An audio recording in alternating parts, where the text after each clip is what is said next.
Aleluia. Vamos ler a palavra de Deus mais uma vez, irmãos. Eu quero ler dois textos da palavra do Senhor. O primeiro está no Evangelho de Marcos, capítulo de número 9. Evangelho de Marcos, capítulo de número 9.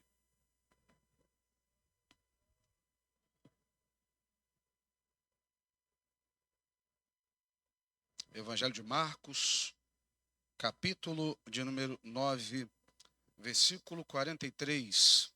Depois nós vamos para o Evangelho de Lucas.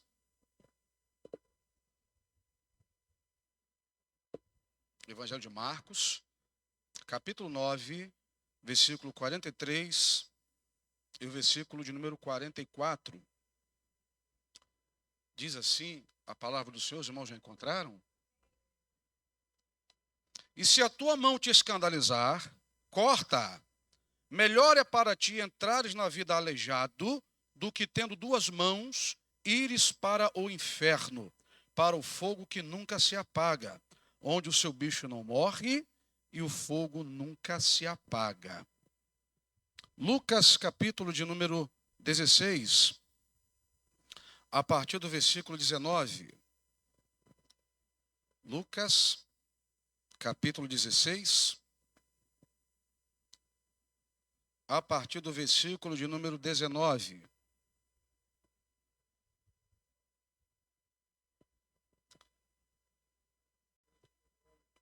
A leitura está projetada no telão, né? Como nosso pastor sempre diz, o telão é para os visitantes, né? Nós temos que estar sempre folheando. E é bom a gente ouvir o farfalhar das páginas da Bíblia, não é, irmãos? Diz assim, Lucas 16, a partir do versículo 19.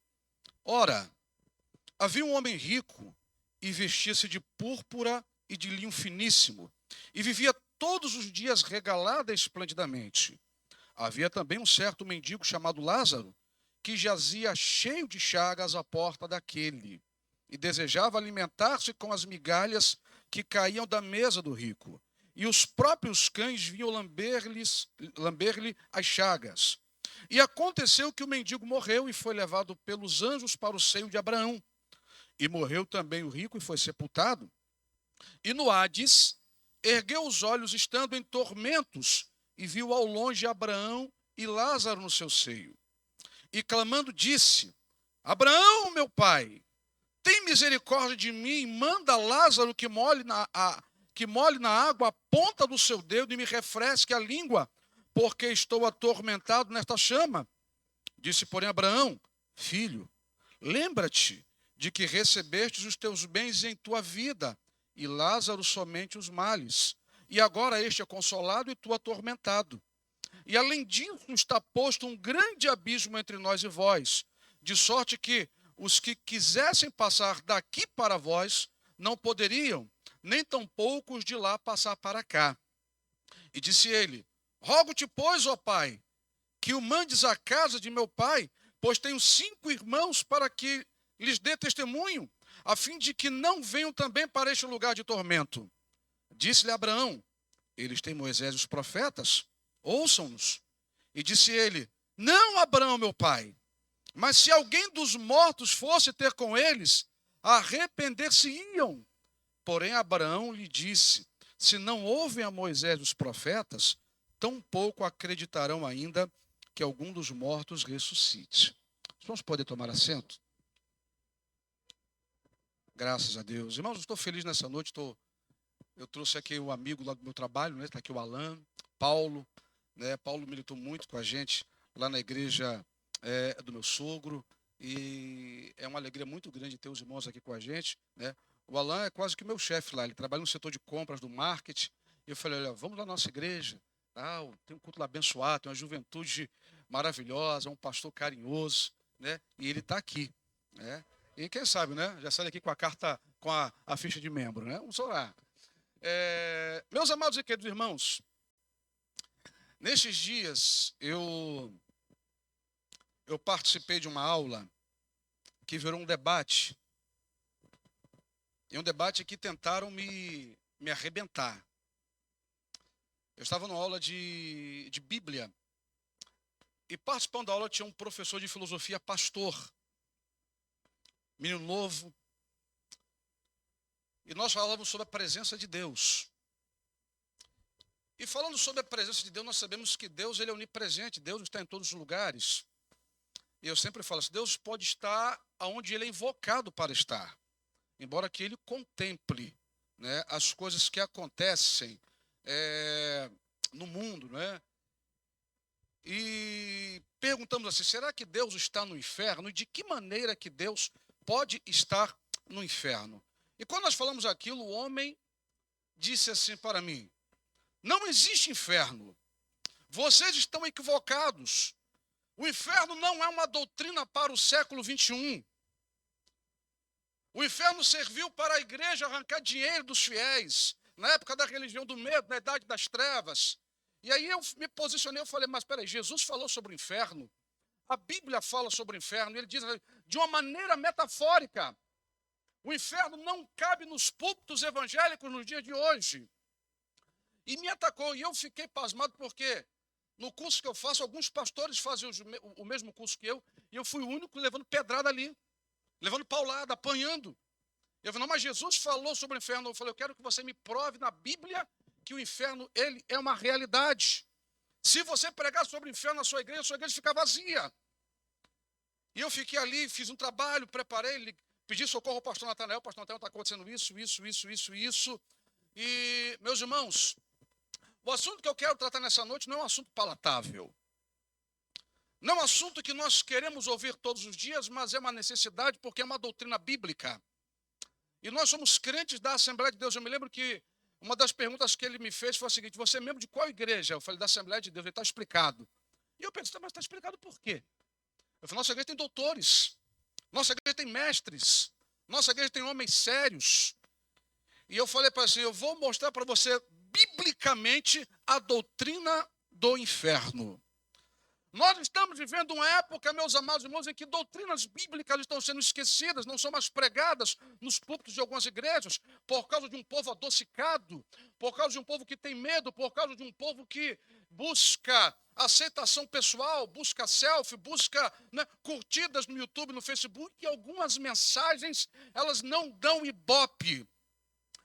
Uma das doutrinas mais esquecidas é a doutrina da soberania de Deus.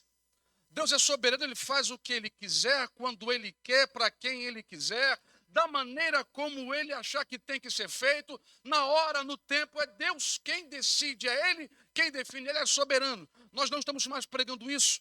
Graças a Deus, na nossa igreja, nós temos pregadores que têm pregado neste nível e com este porte em nossa igreja.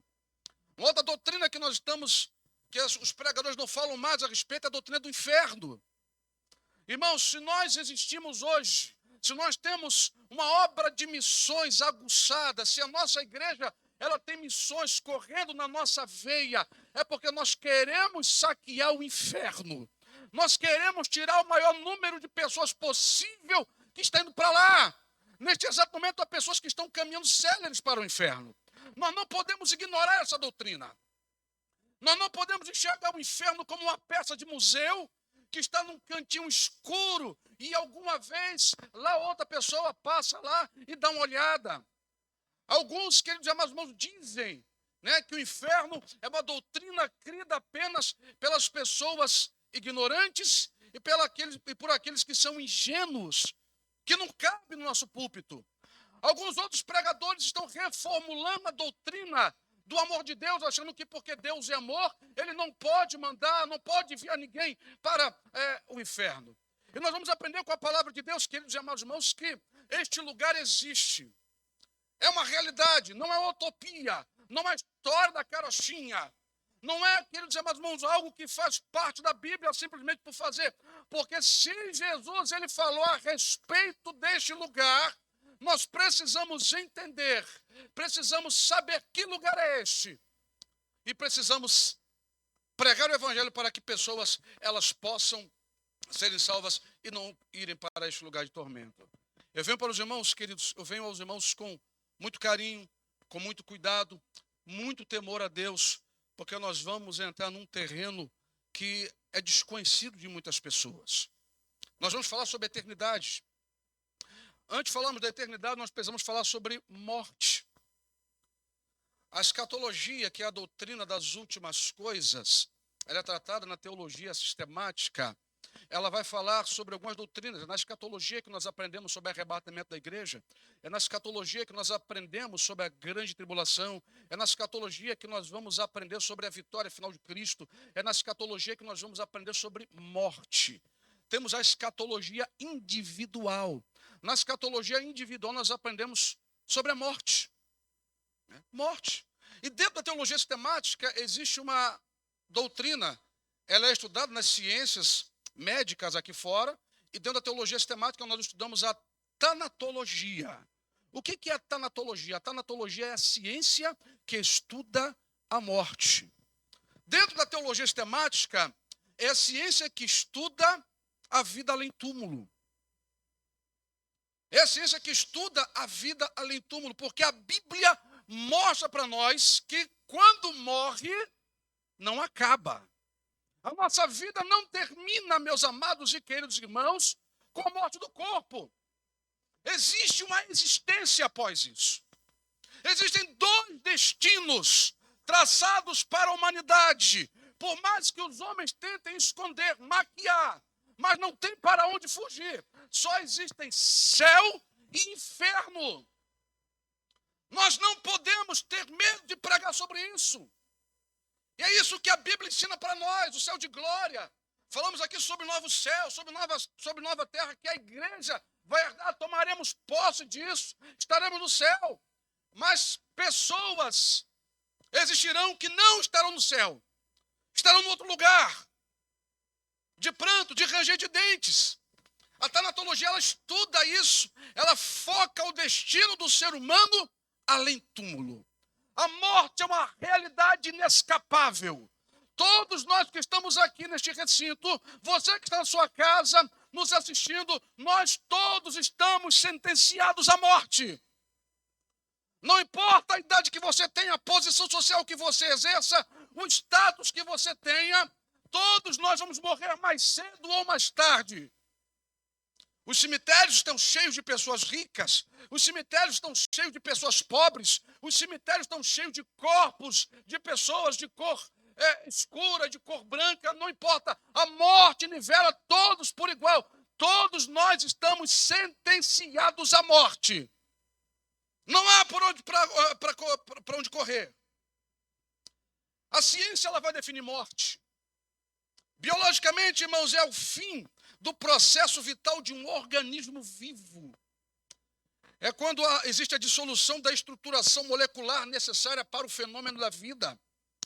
A medicina fala sobre a morte clínica, que é quando as funções do corpo elas começam a falhar, embora a pessoa não morreu ainda.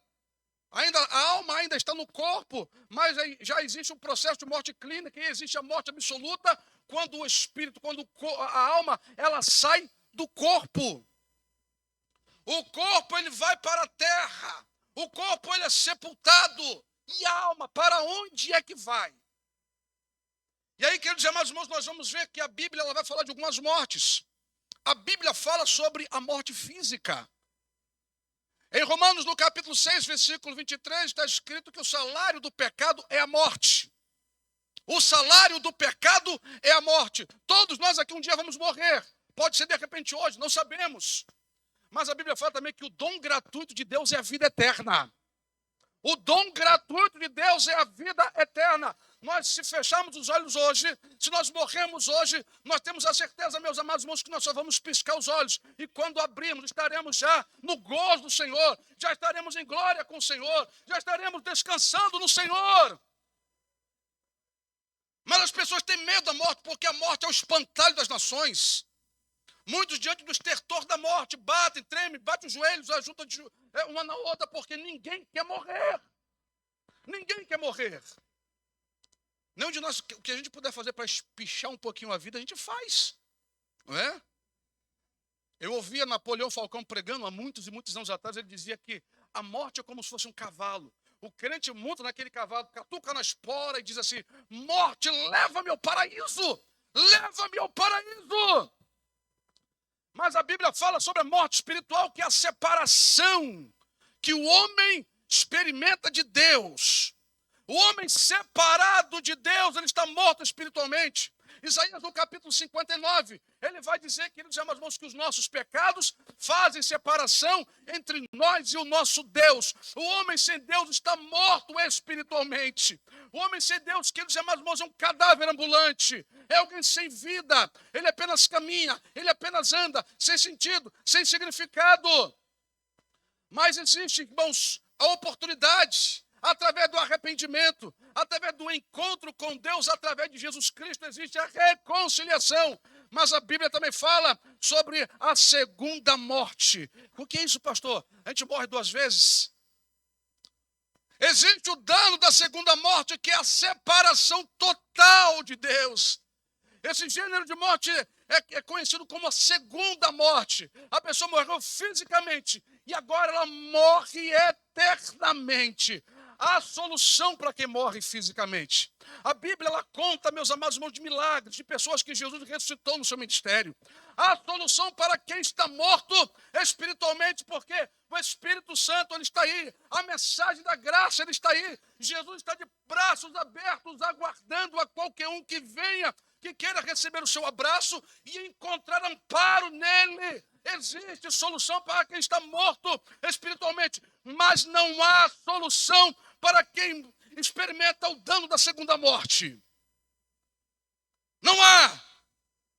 Algumas pessoas elas ficam negociando a salvação.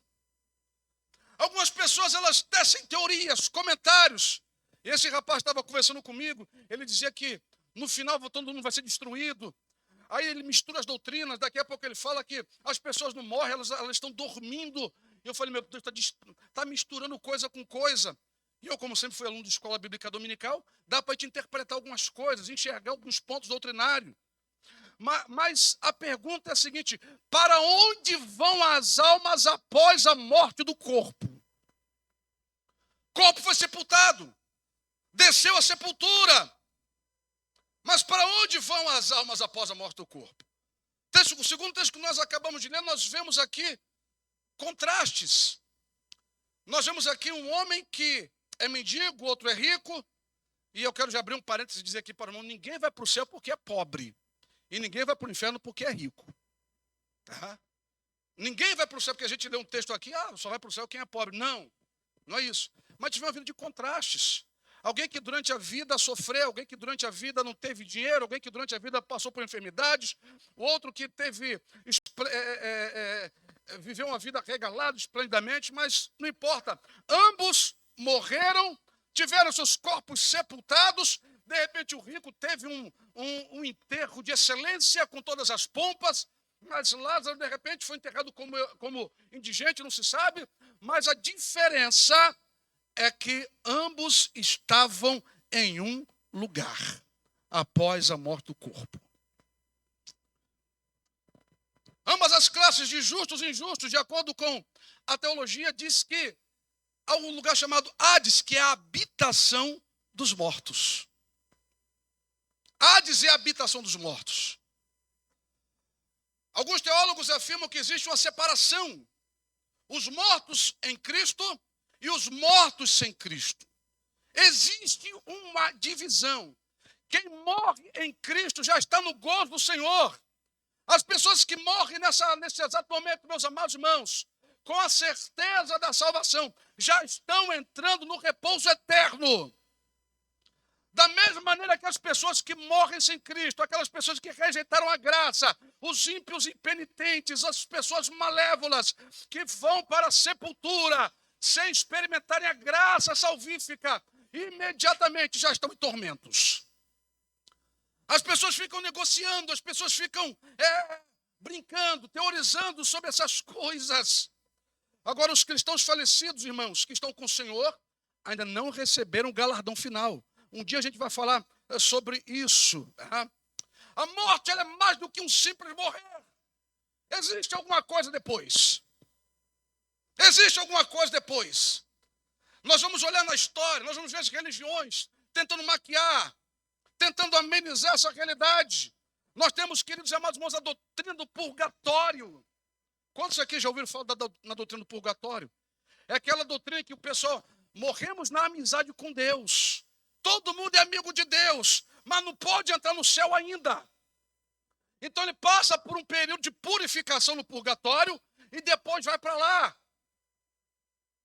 Antes da Igreja Católica ela construir a Basílica de São Pedro, eles vendiam as indulgências, vendiam terreno no céu. As pessoas olhavam para a cabeça de João Batista, ganhavam 400 anos, não é, de desconto do purgatório. Colocavam uma moedinha no gasofilaço da igreja, ganhavam mais 100 anos, não é, de desconto do purgatório. Tirava o parente que estava lá no purgatório. Irmãos, se a história da carochinha, isso é conto para boi dormir.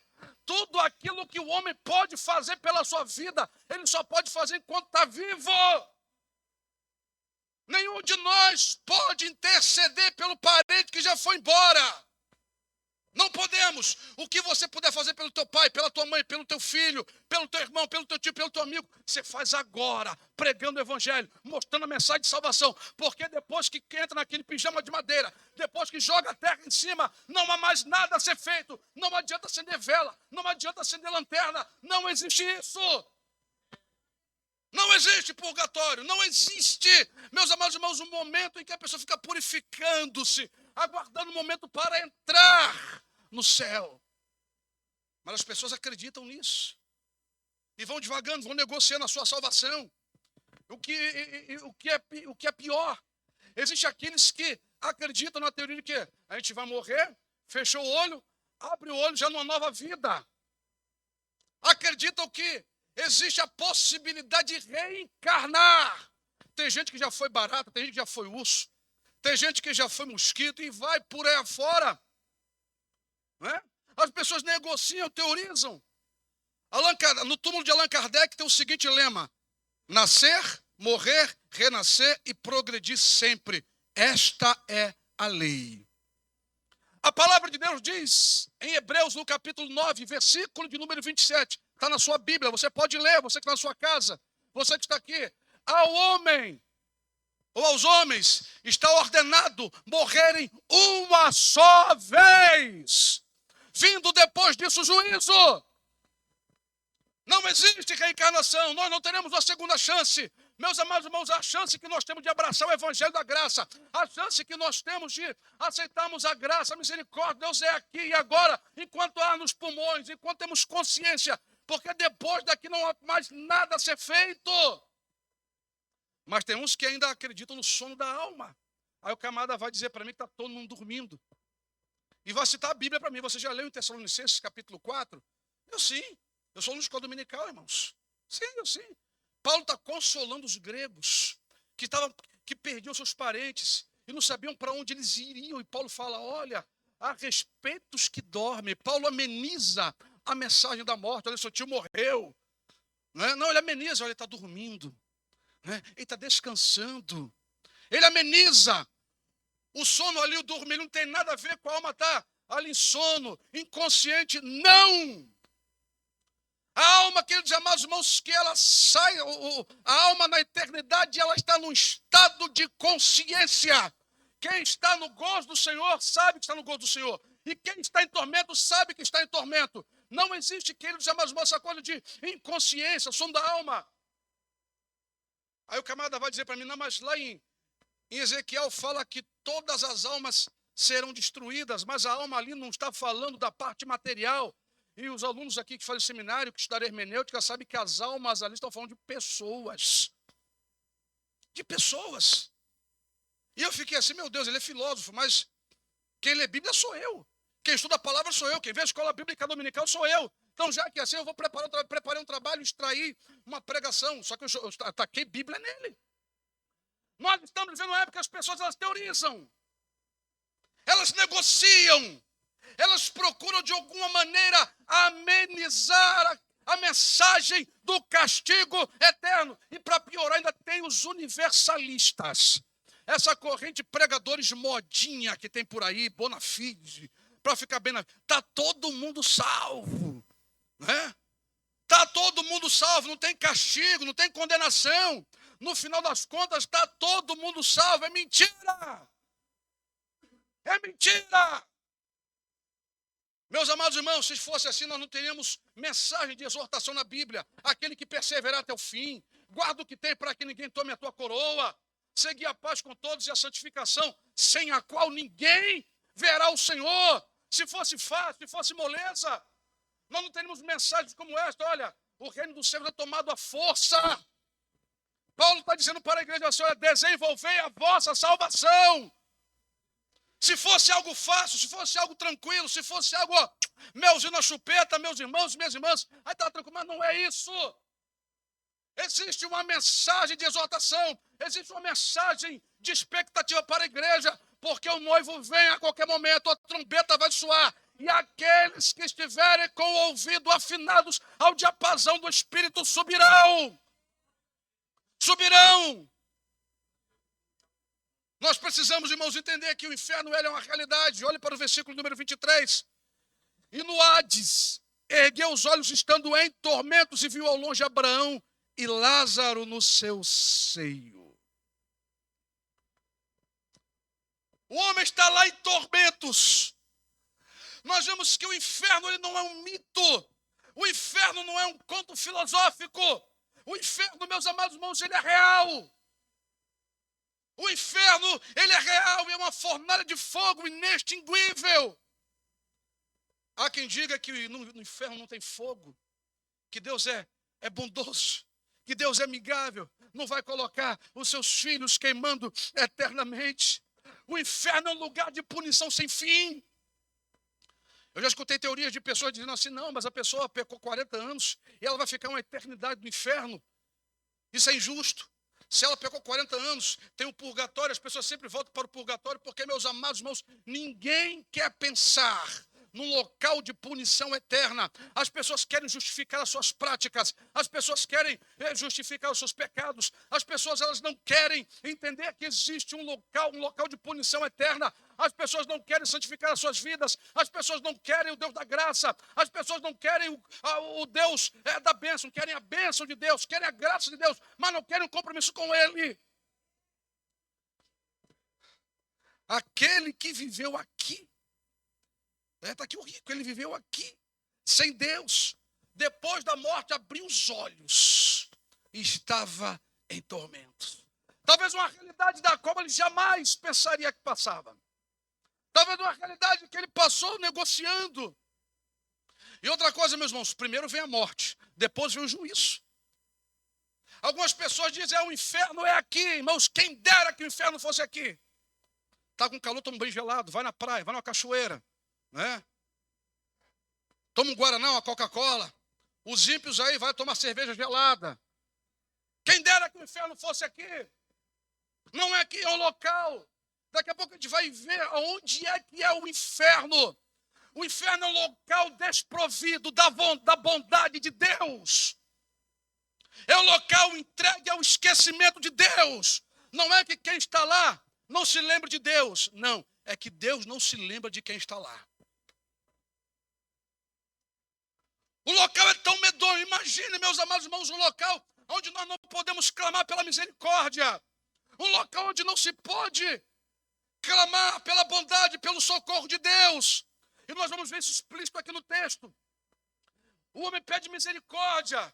O homem pede socorro. O inferno é um lugar, meus amados irmãos, onde ninguém sai. É um local onde não se tem socorro. Ninguém recebe ajuda. Ninguém recebe ajuda. O inferno é um local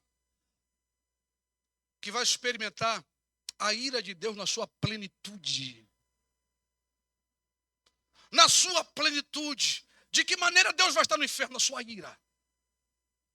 Na sua ira. Meus amados irmãos, nenhuma mente no mundo, a mente mais criativa, mais sábia, os melhores poetas, podem descrever com exatidão o grau de beleza que existe no céu. Não podem. Não tem como. Escapa de nós essa capacidade. Nós temos uma noção. Tudo aquilo que você já contemplou aqui na terra de mais belo, de mais bonito, que ficou como memória fotográfica na sua mente, não se compara ao grau de beleza que existirá no céu. E essa mesma mente inteligente, criativa, não pode descrever o grau de sofrimento, de desgraça que haverá no inferno. Nenhuma dor, nenhuma desgraça, nenhuma tragédia, nenhuma calamidade se compara ao que acontecerá no inferno. Não se compara. Tormento eterno. Em Mateus, no capítulo 13, do versículo 47 a 50, o Senhor Jesus diz uma parábola sobre o julgamento. Nos versículos 49 e 50, o Senhor descreve o final dos maus. Os anjos separarão os maus dentre os justos e os lançarão na fornalha de fogo. Ali haverá pranto e ranger de dentes.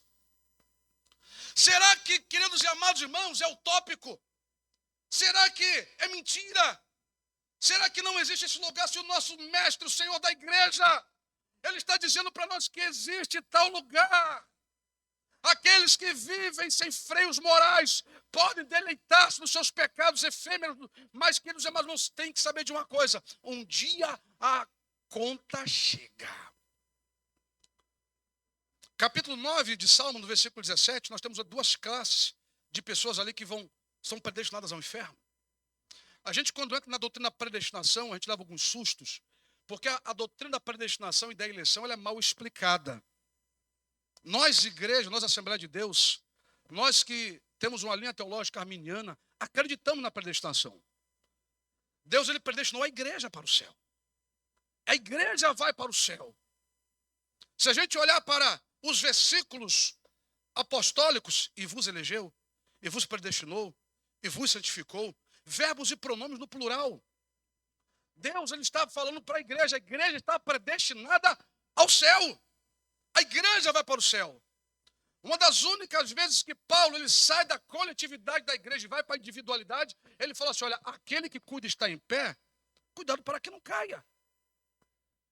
Mas a igreja ela foi predestinada para o céu. No capítulo 9, versículo 17 de Salmos, diz o seguinte: os ímpios e todas as gentes que se esquecem de Deus serão lançados no inferno. E algumas pessoas vão dizer: pastor, inferno é sepultura. Inferno é sepultura. Meus amados irmãos, a Bíblia mostra o inferno como um local, como um lugar, e a Bíblia às vezes mostra o inferno como sendo alguém personificado, porque o inferno, junto com a morte, serão lançados num lago de fogo e enxofre. Duas classes de pessoas estão sendo predestinadas no Salmo 9, versículo 17. Os ímpios e as pessoas que se esquecem de Deus. Quem é o ímpio? Aquele que pratica a impiedade, aquele que rejeita a graça, aquele, meus amados irmãos, que é perverso. Quem são as pessoas que se esquecem de Deus? Aqueles que experimentaram o favor de Deus, aqueles que tiveram um contato na igreja, aqueles que de alguma maneira experimentaram a graça do Senhor e abandonaram, saíram, desistiram, não querem mais. Para estes, meus amados irmãos, o castigo será severo, porque um dos maiores tormentos do inferno será uma consciência culpada. O rico está ali lamentando, o rico está ali, queridos amados irmãos, tentando se arrebentar, só que ele não pode mais morrer, já está morto, e morto pela segunda vez. Então ela manda alguém lá. É por isso que a gente não acredita em mediunidade. Crente não acredita em mediunidade. Não, pastor, eu falei com meu pai, que morreu há 40 anos. O demônio deve ter falado através de um corpo, dizendo que era o seu pai. Porque, meus irmãos, a própria Bíblia fala: quem está aqui não passa para lá, quem está lá não passa para cá. Não existe isso. Não tem. Mas pastor falou com a voz. Meus irmãos, se a Bíblia fala que o diabo ele toma até forma de anjo de luz, não vai imitar a voz da vovó Cotinha? Nós precisamos entender, meus, a Bíblia nos ensina, nós temos aqui o manual, está com a gente aqui, ó. Não podemos errar, está aqui. O inferno é um lugar. No versículo 23, mostra que o inferno é um lugar de tormento. É descrito por Jesus no primeiro texto que nós lemos, um lugar onde o bicho nunca morre e o fogo não se apaga. Jesus ali usa uma metáfora ao vale de Inom, ou vale de Rinom. Aquele vale recebia sacrifício, muitas crianças foram sacrificadas ao deus Moloque. Corpos de criminosos eram lançados ali. Depois aquilo acabou e virou um lixão ao sul de Jerusalém. E corpos apodrecidos de animais eram jogados lá. Pessoas condenadas por Roma, corpos que de repente que experimentavam a morte através dos soldados romanos, eram jogados ali. E aquele fogo, queridos amados irmãos, nunca se apagava, era constante o fogo, a fedentina. E por sempre haver carniça, tinha vermes, tinha larvas. Jesus usou a figura do lago de Hinom para demonstrar mais ou menos o que é o sofrimento do inferno. Quanto tempo durará isso eternamente? As pessoas que estão em tormentos, irmãos, há 10 mil anos atrás, daqui a 10 mil anos elas continuarão lá. Não há como escapar, não há arrependimento no inferno. Teve uma pessoa que eu acho que, não sei se ela bate bem das ideias, se ela tem algum problema, algum distúrbio mental, ela falou, mas e se o diabo se arrependeu? O diabo não tem arrependimento, o diabo já é um ser condenado. Os demônios que o acompanham são condenados, e um dia serão precipitados também no lago de fogo de enxofre. Não há arrependimento no inferno. Não tem como se arrepender no inferno.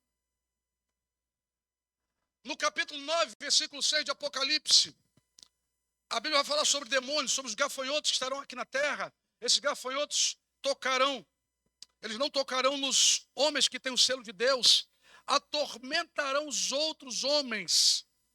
A Bíblia fala que a morte ela vai fugir da terra durante 6 meses. Eu não sou pregador de escatologia, tenho que me especializar nessa área. Mas eu entendo que no versículo 6 do capítulo 9 de Apocalipse, quando ele diz assim, os homens buscarão a morte, e a morte fugirá deles, é uma pequena amostra do inferno na terra. Nos dias da grande tribulação, o sofrimento vai ser de tão monta. O sofrimento vai ser, queridos amados irmãos, de uma tal magnitude coletiva e individualmente que muitos homens vão tentar se suicidar e não vão conseguir morrer. Vão estar vivos, sentindo a dor daquela desgraça. No inferno as pessoas vão querer morrer, mas não vão poder morrer porque já estão mortos. E isso eternamente. O inferno é um lugar de milhares e milhares de pessoas. A Bíblia diz em Provérbios 27, versículo 20, o inferno e o abismo nunca se fartam. Jesus disse em Lucas 13, versículo 24, muitos os que entram pela porta da perdição, cidades inteiras, tu Cafarnaum, elevar-te-ás porventura até o céu? Descerás até o inferno. Então fez o Senhor chover enxofre e fogo sobre Sodoma e Gomorra e cidades circunvizinhas que, havendo-se entregue à prostituição, são postas para exemplo do fogo eterno sofrendo punição. Judas capítulo, versículo de número 7. O inferno é um lugar que não tem consolo. O rico está lá agonizando. Pede pelo menos que ele molhe a pontinha do dedo na água e coloque na minha língua para me refrescar. Meus amados irmãos, quando a gente aqui sofre, a gente tem uma palavra de ânimo. A gente liga para um, a gente liga para outro. É para isso que a igreja serve, irmãos. Nós precisamos dar suporte um ao outro. A gente tem que sentir a dor do irmão. A gente tem que sentir a alegria do irmão. Neste lugar não haverá consolo. Não haverá, meus amados irmãos, refresco. Não tem. É um lugar de algemas eternas. É um lugar de tristeza e de desespero. O desespero de uma consciência culpada. Porque ele sabe que teve oportunidade. Ele sabe que um dia ele teve a oportunidade. Ele poderia ter feito uma escolha que mudaria o seu destino eterno. Meus amados e queridos irmãos, tudo aquilo que nós pudermos fazer pela nossa vida espiritual é agora, é aqui, é hoje, não é depois. Santificação não é brincadeira. Igreja não é brincadeira. Nós precisamos levar a sério. Talvez você que está nos assistindo já foi membro da igreja, conhece a igreja, hoje está afundado no pecado. Está preso, está engodado por Satanás, ainda há tempo, porque Jesus morreu de braços abertos numa cruz e continua de braços abertos para receber você. E somente Ele pode livrar o homem do fogo eterno do inferno. O inferno é um lugar de associações profanas, irmãos. Sendo um lugar, ele tem os habitantes, ele tem uma sociedade. Todo clã tem um hall de membros. A igreja, a Assembleia de Deus, o Ministério Despertando Vidas, tem um hall de membros. Né? A empresa onde você trabalha tem um hall de funcionários. Está lá o nome das pessoas que trabalham lá. Todo clã, toda sociedade tem. Nós temos o cadastro de pessoa física, temos um CPF, fazemos parte de um hall na sociedade. O inferno tem um hall de membros. Quem vai fazer parte deste hall de membros? Diga, eu não vou. Apocalipse capítulo 21:8 foi lido aqui nesta noite. É um dos textos. E eu quando leio isso, irmãos, eu leio com muito temor, eu leio com muita agonia no coração, porque nós como crentes em Jesus, nós não podemos de maneira nenhuma, meus irmãos, nos gloriarmos com isso. Mas no capítulo 21, versículo 8 de Apocalipse, nos dá uma ideia. Essa é uma das listas, porque a Bíblia tem várias. Mas uma das listas está aqui. O pastor leu para a gente nesta noite, Apocalipse, capítulo de número 21, e o versículo de número 8, ele diz assim: mas quanto aos tímidos, aos incrédulos, aos abomináveis, aos homicidas, aos fornicadores, aos feiticeiros, aos idólatras, a todos os mentirosos, a sua parte será no lago que arde com fogo e enxofre, o que é a segunda morte. Paulo, quando está escrevendo as igrejas da Galácia, ele também vai nos dar uma lista. E existem outras mais. Paulo ele vai dizer assim: porque as obras da carne são manifestas, as quais são prostituição, impureza, lascívia, idolatria, feitiçarias, inimizades, porfias, emulações, iras, pelejas, dissensões, heresias, invejas, homicídios, bebedices, glutonarias e coisas semelhantes a estas, acerca das quais vos declaro, como já antes vos disse. Paulo já disse isso em alguma vez, já deu uma lista dessa em uma outra ocasião, que os que cometem tais coisas não herdarão o reino de Deus. A sociedade do inferno é a pior sociedade. É o local, quero dizer, meus irmãos, onde está a escória. Aquilo que há de pior na humanidade vai compor o inferno. É por isso que eu falo que toda lata de lixo, todo refúgio, é um argumento a favor da existência do inferno. Tudo aquilo que não presta vai para lá. Tudo aquilo que não tem valor vai para lá. E Deus não vai se lembrar de lá. Quem vai estar no rol do inferno? Satanás e os seus anjos. A besta e o falso profeta. Homens ímpios e incrédulos. A própria morte vai estar lá. Meus amados e queridos irmãos, nós estamos aguardando o arrebatamento da igreja, ainda tem lugar. Ainda tem lugar. Nós estamos aguardando o momento em que nós vamos subir para a glória. Ou através do arrebatamento, ou através da morte. Eu sei que a gente às vezes tem medo porque ninguém sabe o que é ser defunto, mas a palavra de Deus nos garante vida eterna.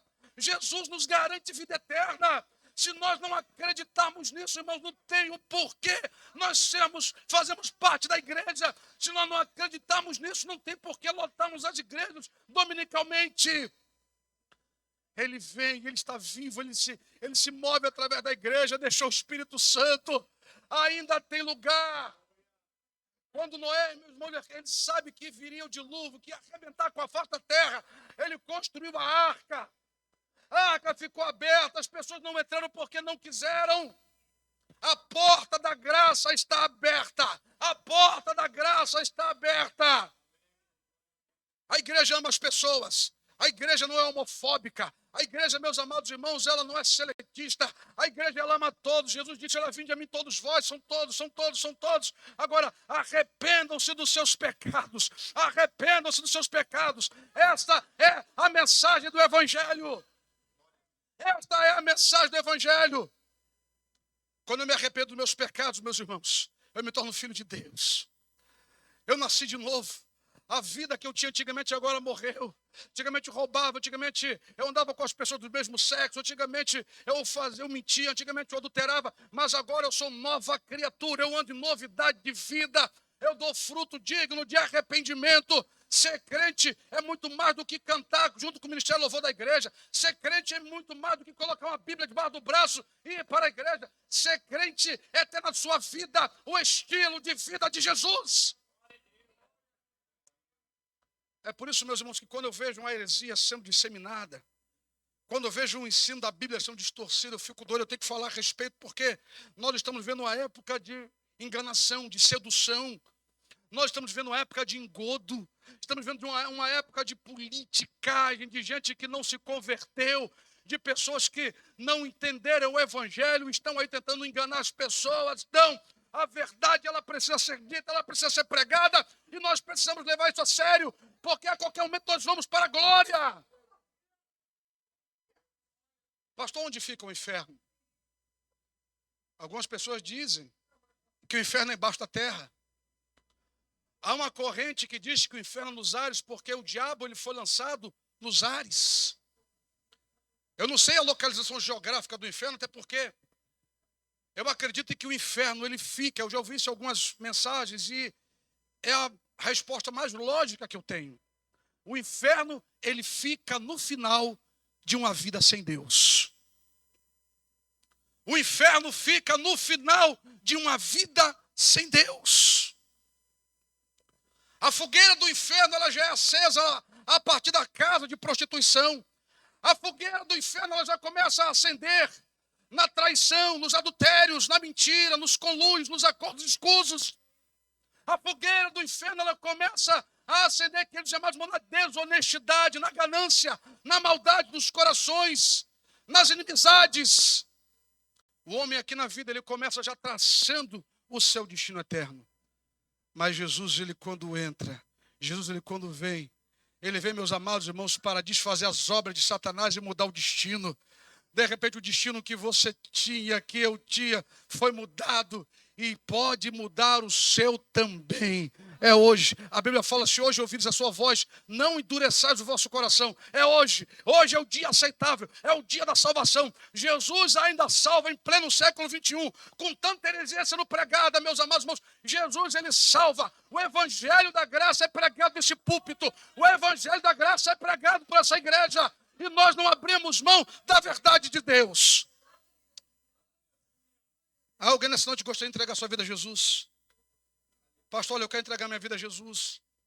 Essa mensagem não é mensagem para amedrontar ninguém, meus irmãos. É uma mensagem para mostrar para os irmãos que a doutrina existe, a gente prega com seriedade. Mas é uma realidade. E as pessoas vão para lá. Mas Jesus, ele pode mudar o caminho. Alguém nessa noite, pastor, olha, eu quero entregar minha vida a Jesus. Eu quero receber vida eterna, eu quero ir para o céu, há lugar, tem vaga na arca, a arca da salvação ainda está com as portas abertas. Onde está a primeira pessoa para Jesus? Você que de repente está afastado da igreja, não importa a denominação. Olha, eu era católico, meu irmão, Jesus, ele quer salvar você aqui agora, hoje, há momento. É momento de você se entregar para Cristo e dizer, Senhor, eis-me aqui. Senão eu vou entender que todos aqui já são salvos, glória a Deus por isso. Mas se alguém que não pôde vir aqui, de repente por causa de vergonha, procure no final do culto. Converse conosco, nós queremos orar por você. Converse com nossos pastores, temos obreiros. Nós estaremos orando pela sua vida. Amém? Graças a Deus. Traga essa abençoada para cá. Aleluia. Tem mais alguém que gostaria de receber Cristo como Senhor e Salvador da sua vida? O céu é logo ali, meus irmãos. O céu é logo ali. O arrebatamento da igreja pode acontecer hoje, daqui a pouco. Às vezes as pessoas pensam, mas há tantos e tantos anos eu estou ouvindo sobre o arrebatamento.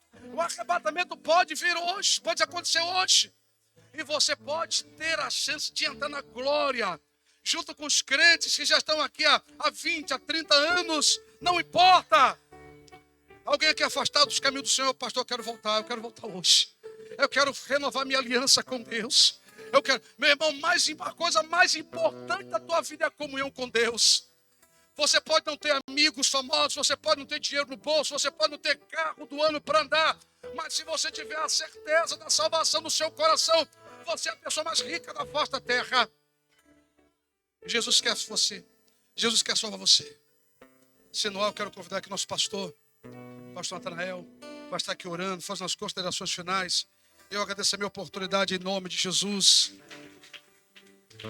Glória a Deus. Que bênção, né, irmãos? Que bênção.